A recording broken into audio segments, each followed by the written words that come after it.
Love-inspired suspense and HarperAudio present Deadly Christmas Inheritance by Jessica R. Patch. Performed by Courtney Patterson. The Lord is merciful and gracious, slow to anger and plenteous in mercy. He will not always chide, neither will he keep his anger forever.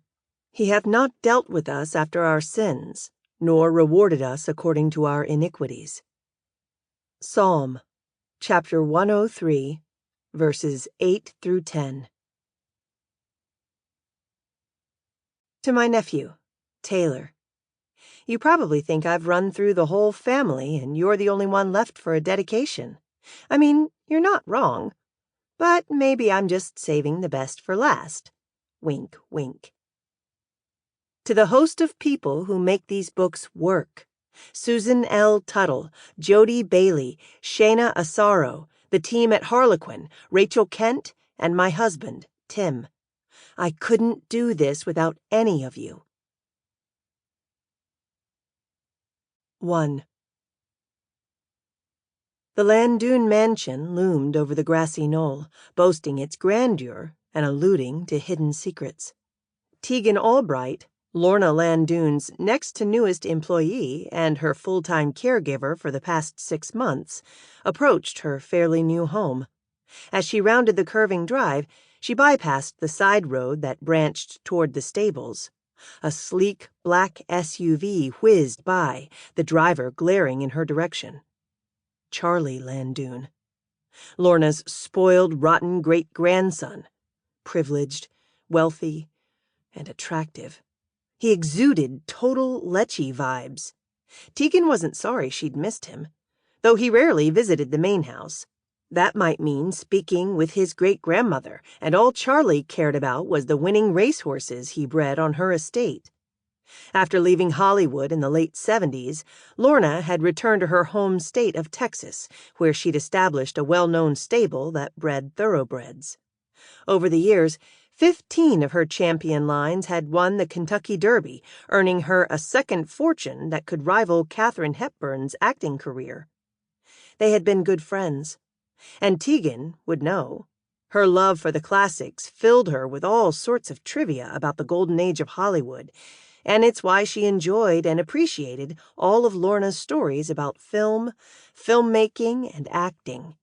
Tegan had even done some theater, her passion. She adored local theaters, but these past 2 years she hadn't had much spare time. Now, Tegan parked behind a beat-up red Jeep. Who did that belong to? No one in Lorna's family.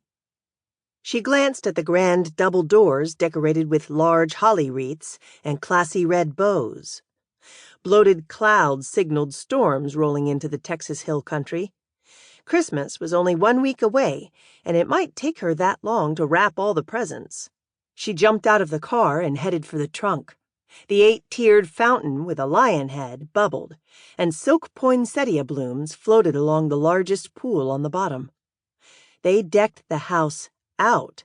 Even the white horse fencing had wreaths with red bows, and that was a lot of horse fencing.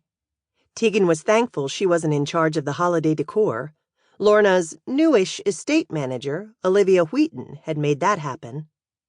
Tegan had helped Olivia get the job since they'd been close friends in high school.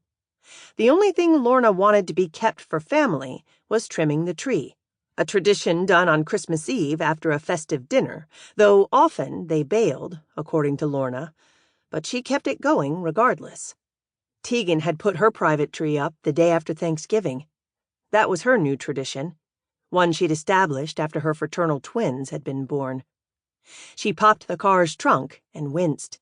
She might have gone overboard on gifts. River and Brooke would turn 2 in January. Probably wouldn't even remember the holiday this far back, but growing up, she and her identical twin, Misty, had had little. When Dad couldn't handle Mom's drinking anymore, he'd left them. They'd been 7. Their mother had surprised them that year by simply remembering it was Christmas. Most years, Tegan and Misty had been on their own for the holidays. Once they'd turned 14, they'd walked to the Goodwill and purchased a banged-up tree, missing several lights, and brought it home. Sample complete. Ready to continue?